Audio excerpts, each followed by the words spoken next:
Donald Trump stumbled across Obama's too hard basket and pulled out Syria. Donald Trump has staged his first major military action, launching a missile strike on a Syrian military airbase. Mr. Trump insists this week's chemical attack, killing nearly 100 people, forced him to act. Tonight I ordered a targeted military strike on the airfield in Syria from where the chemical attack was launched. We see these beautiful pictures at night from the decks of these two U.S. Navy vessels in the eastern Mediterranean. I am tempted to quote the great Leonard Cohen, "I'm guided by the beauty of our weapons," and they are beautiful pictures. And when I see these beautiful pictures, I'm tempted to quote the great Sir Mix-a-Lot, "I like big bombs and I cannot lie, or you other brothers can't deny. When Assad walks in with his itty-bitty chin and sends sarin from that base, you'll get bombed."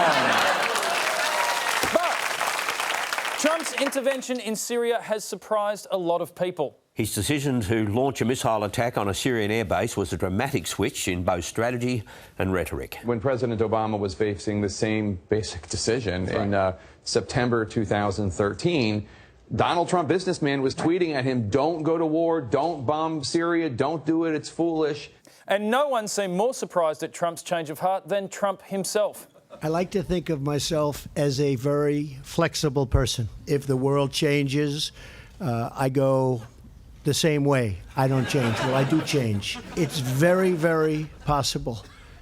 And I will tell you, it's already happened, that my attitude toward Syria and Assad has changed very much. Donald Trump there sending mixed messages to himself. No one saw this backflip coming. Well, almost no one. Do you have a preference who wins the upcoming US election? Actually, no, we never bet on any American president because usually what they say in the campaign is different from their practice after they become president. That was dictator and chinless monster Bashar al-Assad, who avoids breaking his own campaign promises by rigging all of his elections. Now, it's understandable that Trump was moved by the horrible images of last week's attack. But the war in Syria has been going for 6 years, killing over 400,000 people. In fact, there are reports that Assad may already be bombing the same town that was hit with chemical weapons last week. The initial reviews for Trump's military action were good. We can say that the Australian government strongly supports the swift and just response of the United States. What changed last night? I think Donald Trump became President of the United States. It's time for the Republicans in Congress to learn from our commander-in-chief, to put on their big boy pants and start learning how to fight like our leader. Because nothing strikes fear into the hearts of your enemies like putting on your big boy pants. But not everyone was happy. Donald Trump is feeling the ramifications for this. Russia, a very strong supporter of Syrian dictator Bashar al-Assad, very angry as well, calling this a violation of international law.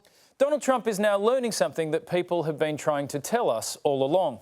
It's a very complicated situation there in Syria. The complicated Syrian conflict. Syria is still a complicated one. As always in Syria, the dynamics are complicated. The Syrian situation is so complicated, Jim.